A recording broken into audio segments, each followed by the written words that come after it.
সুয়েদা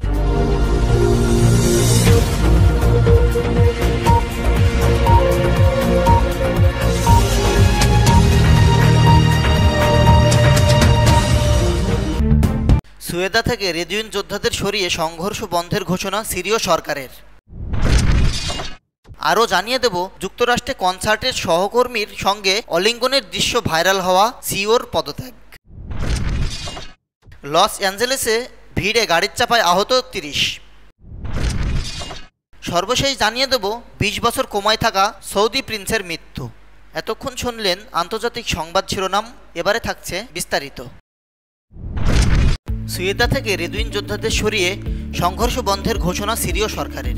সিরিয়ার সরকার জানিয়েছে তারা দ্রুজ প্রধান শহর সুয়েদা থেকে বেদুইন যোদ্ধাদের সরিয়ে দিয়েছে। সেখানে প্রাণঘাতী সংঘর্ষ বন্ধের ঘোষণা দিয়েছে। এ ঘোষণার কয়েক ঘন্টা আগে সিরীয় সরকার দেশটির অশান্ত দক্ষিণাঞ্চলে নিরাপত্তা বাহিনী মোতায়েন করেন। গতকাল শনিবার এ ঘোষণা আসে সিরীয় প্রেসিডেন্ট আহমেদ আল সারার নির্দেশের পর। তিনি দ্রুজ ও বেদুইন গোষ্ঠীর মধ্যে নতুন একটি যুদ্ধবিরতি কার্যকর করার নির্দেশ দেন। এর আগে যুক্তরাষ্ট্রের মধ্যস্থতায় একটি আলাদা চুক্তি হয়। এ চুক্তির উদ্দেশ্যে সংঘর্ষে ইসরায়েলের সামরিক হস্তক্ষেপ এড়ানো। সরকারি ঘোষণার ঠিক আগে সুয়েদা শহরে মেশিনগানের গুলির শব্দ ও আশেপাশের গ্রামগুলিতে মর্টার সেল ছোড়ার শব্দ ও খবর পাওয়া যায়। তবে এসব ঘটনায় তাৎক্ষণিকভাবে কোনো প্রাণহানির খবর পাওয়া যায়নি। সিরিয়ার স্বরাষ্ট্র মন্ত্রণালয়ের মুখপাত্র নূর আল দিন বাবা এক বিবৃতিতে বলেন, যুদ্ধবিরতি চুক্তি বাস্তবায়নে ব্যাপক প্রচেষ্টা এবং সুয়েদা প্রদেশের উত্তর ও দক্ষিণাঞ্চলে সরকারি বাহিনী মোতায়েনের পর সংঘর্ষের অবসান ঘটেছে। নূর আল দিন আরও বলেন, সুয়েদা শহর থেকে সব গোত্রীয় যোদ্ধাদের সরিয়ে দেওয়া হয়েছে। শহরের মহল্লাগুলোতে সংঘর্ষ বন্ধ করা হয়েছে। গত সপ্তাহে একটি মহাসড়কে এক দ্রুজ ট্রাক চালককে অপহরণের ঘটনা থেকে সংঘর্ষের সূত্রপাত হয়। এর জেরে পাল্টা প্রতিশোধমূলক হামলা শুরু হয়। দেশের বিভিন্ন স্থান থেকে গোত্রীয় যোদ্ধারা সুয়েদায় এসে বেদুইন সম্প্রদায়ের পক্ষে যোগ দেন এবং এ সংঘর্ষে সিরিয়ার সরকারি সেনাবাহিনীও জড়িয়ে পড়ে। যুক্তরাষ্ট্রে কনসার্টে সহকর্মীর সঙ্গে আলিঙ্গনার দৃশ্য ভাইরাল হওয়ায় সিইওর পদত্যাগ। মার্কিন প্রযুক্তি প্রতিষ্ঠান অ্যাস্ট্রোনোমারের প্রধান নির্বাহী কর্মকর্তা সিইও অ্যান্ডি বাইরন পদত্যাগ করেছেন। গতকাল শনিবার প্রতিষ্ঠানটি এক বিবৃতিতে এ তথ্য জানায়। ঘটনার সূত্রপাত হয় গত বুধবার যুক্তরাষ্ট্রে ম্যাসাচুসেটসের ফক্সবোরোর জিলেট স্টেডিয়ামে ব্রিটিশ ব্যান্ড দল কোল্ডপ্লের কনসার্টে। কনসার্ট চলাকালে স্টেডিয়ামের বিশাল পর্দায় স্ক্রিন হঠাৎ এক নারী ও পুরুষের ছবি ভেসে ওঠে। তারা আলিঙ্গনবদ্ধ অবস্থায় দাঁড়িয়ে গানের তালে তালে দুলছিলেন। ক্যামেরায় ধরা পড়ে। মুহূর্তের মধ্যে তারা লজ্জায় মুখ লুকানোর চেষ্টা করেন। নারীটি ঘুরে গিয়ে হাত দিয়ে মুখ ঢেকে ফেলেন। পুরুষটি নিচু হয়ে বসে পড়েন। ভিডিওটি ছড়িয়ে পড়ার পর ইন্টারনেট গোয়েন্দারা দ্রুতই সামাজিক যোগাযোগ মাধ্যম ঘেঁটে এই নারী পুরুষের পরিচয় শনাক্ত করে ফেলেন। জানা যায়, ভিডিওতে থাকা পুরুষটি হচ্ছেন অ্যাস্ট্রোনোমারের সিইও অ্যান্ডি বাইরন, আর বাইরনের সঙ্গে থাকা নারী তার স্ত্রী নন। তিনি একই প্রতিষ্ঠানের প্রধান জনসম্পদ কর্মকর্তা ক্রিস্টিন ক্যাবট। এ ঘটনা নিয়ে আলোচনা সমালোচনার মধ্যে গত শুক্রবার অ্যাস্ট্রোনোমারের এক বিবৃতিতে বলা হয় তারা বাইরনকে ছুটিতে পাঠিয়েছিলেন। তবে তখনও প্রতিষ্ঠানটি নিশ্চিত করেনি যে ভিডিওটিতে দেখা দুজন তাদের কর্মী। পরদিন শনিবার অ্যাস্ট্রোনোমারের লিঙ্কডইনে এক বিবৃতিতে বলে তারা প্রতিষ্ঠানের নেতৃত্বে থাকা ব্যক্তিদের কাছ থেকে আচরণ ও জবাবদিহির যে মানদণ্ড প্রত্যাশা করে, সম্প্রতি সেই মানদণ্ড রক্ষা করা হয়নি। বিবৃতিতে আরও বলা হয়, বাইরন সিইওর পদ থেকে সরে দাঁড়াতে তার পদযাত্রা জমা দিয়েছেন। প্রতিষ্ঠানের পরিচালনা পর্ষদ তার পদত্যাগ গ্রহণ করেছেন।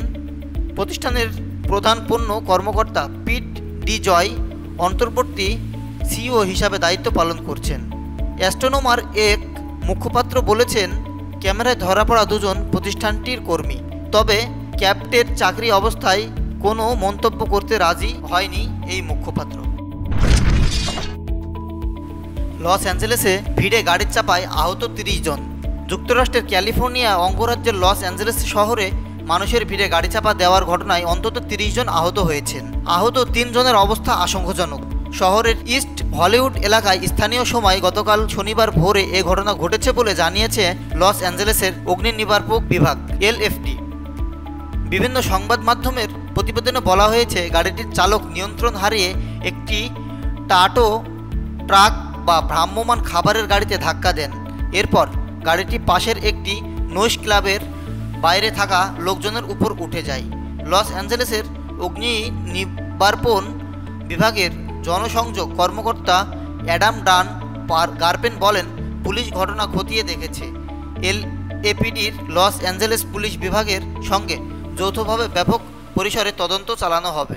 অ্যাডাম আরও জানান, গাড়িটি একটি টাকো ট্রাক ও ভ্যালে স্ট্যান্ডে গাড়ি রাখার স্থানে ধাক্কা দেওয়ার পর নৈশ ক্লাবের বাইরে অপেক্ষামান মানুষের একটি সারিতে আঘাত করে। অপেক্ষামান মানুষের বেশিরভাগই ছিলেন নারী। স্থানীয় সময় গতকাল শনিবার দিবাগত রাত 2টার দিকে ইস্ট হলিউডের সান্তামনিকা বুলেভার্ডে এ ঘটনা ঘটে। লস অ্যাঞ্জেলেসে পুলিশ জানিয়েছে, ঘটনাস্থলে উপস্থিত মানুষের একজন গাড়ি চালককে গুলি করে আহত করেন। সন্দেহজনক বন্দুকধারী পালিয়ে গেছেন, তাকে ধরতে অভিযান চলছে। তবে চালক গুলিবদ্ধ হওয়ায় ঘটনা গাড়ি দিয়ে আঘাত করার আগে না পরে ঘটেছে তা এখনও স্পষ্ট হয়নি। এলএপিডির কর্মকর্তা লিলিয়ান কারাঞ্জা বলেন, তাকে হাসপাতালে নেওয়া হয়েছে, সেখানে তার অস্ত্রোপচার হয়েছে, তার অবস্থা স্থিতিশীল, কিন্তু তাকে সহজে ছেড়ে দেওয়া হচ্ছে না। তিনি লস অ্যাঞ্জেলেস পুলিশ বিভাগের হেফাজতে রয়েছেন। আমরা এখন তার বিরুদ্ধে হত্যাচেষ্টার অভিযোগ ও প্রাণঘাতী অস্ত্র দিয়ে হামলার মতো অভিযোগ আনার বিষয়টি বিবেচনা করছি। ঘটনার আগে নৈশ ক্লাবের সামনে মারামারির ঘটনা ঘটেছিল বলে জানান প্রত্যক্ষদর্শী মারিয়া মেদ্রানো, যিনি তখন সেখানে তার স্বামীর সঙ্গে হটডগ বিক্রি করছিলেন। তিনি বলেন, মারামারির কিছুক্ষণের মধ্যেই গাড়িটি ভিড়ে আঘাত করে, এরপরে গুলির শব্দ শোনা যায়। তখন সবাই দৌড়াতে শুরু করেন। 20 বছর কোমায় থাকা সৌদি প্রিন্সের মৃত্যু। প্রায় 20 বছর কোমায় থাকার পর সৌদি আরবের প্রিন্স আল ওয়ালিদ বিন খালেদ মারা যান। গতকাল শনিবার এ তথ্যে জানিয়েছেন তার বাবা প্রিন্স খালেদ বিন তালাল। 2005 সালে যুক্তরাষ্ট্রের রাজধানী লন্ডনে গাড়ি দুর্ঘটনায় আহত হন প্রিন্স আল ওয়ালিদ। দুর্ঘটনায় তার মস্তিষ্কে গুরুতর আহত, অভ্যন্তরীণ রক্তক্ষরণ হয়। তার তখন বয়স ছিল 15 বছর। তিনি লন্ডনে সামরিক ক্যাডেট হিসাবে পড়াশোনা করছিলেন। আল ওয়ালিদ দুর্ঘটনার পর থেকে হাসপাতালে কোমায় ছিলেন। এ কারণে দ্য স্প্লিং প্রিন্স তাকে ঘুমন্ত রাজকুমার নামেও পরিচিত দিলেন সৌদি রাজপরিবারের এই সদস্য। 5 বছর আগে আল ওয়ালিদের পরিবারের পক্ষ থেকে প্রকাশিত এক ভিডিওতে দেখা যায়, কোমায় থাকা অবস্থায় তিনি আঙ্গুল নাড়াচ্ছেন। এ থেকে তিনি সুস্থ হয়ে উঠবেন বলে আশা করা হচ্ছিল। তিনি যুক্তরাষ্ট্র ও স্পেনের বিশেষজ্ঞ চিকিৎসকদের দীর্ঘ প্রচেষ্টা সত্ত্বেও তার শারীরিক অবস্থার কোনো উন্নতি হয়নি। প্রিন্স খালেদ বিন তালাল জানিয়েছিলেন, আজ রবিবার বাদ আসর রাজধানী রিয়াদে ইমাম তুর্কি বিন আবদুল্লাহ মসজিদে আল ওয়ালিদের জানাজা অনুষ্ঠিত হবে। সামাজিক যোগাযোগ মাধ্যমে শ্রদ্ধা। গালফ নিউজ জানায়, সৌদি আরবের একটি বিশেষায়িত চিকিৎসা কেন্দ্রে প্রিন্স আল ওয়ালিদের মৃত্যুর খবর ছড়িয়ে পড়ায় দেশজুড়ে শোকের ছায়া নেমে আসে। সামাজিক যোগাযোগ মাধ্যমগুলো স্লিপিং প্রিন্স হ্যাশট্যাগটি ব্যাপকভাবে ছড়িয়ে পড়ে। ধৈর্য, বিশ্বাস ও মা বাবার অনন্য ভালোবাসার প্রতীক হিসাবে হাজারো মানুষ আল ওয়ালিদের মৃত্যুকে স্মরণ করছেন। আল ওয়ালিদের বাবা প্রিন্স খালেদ বিন তালালের পুত্র স্নেহের ব্যক্তিক্রমে এই গল্পের মানুষের হৃদয়ে গভীরভাবে রেখাপাত করছে।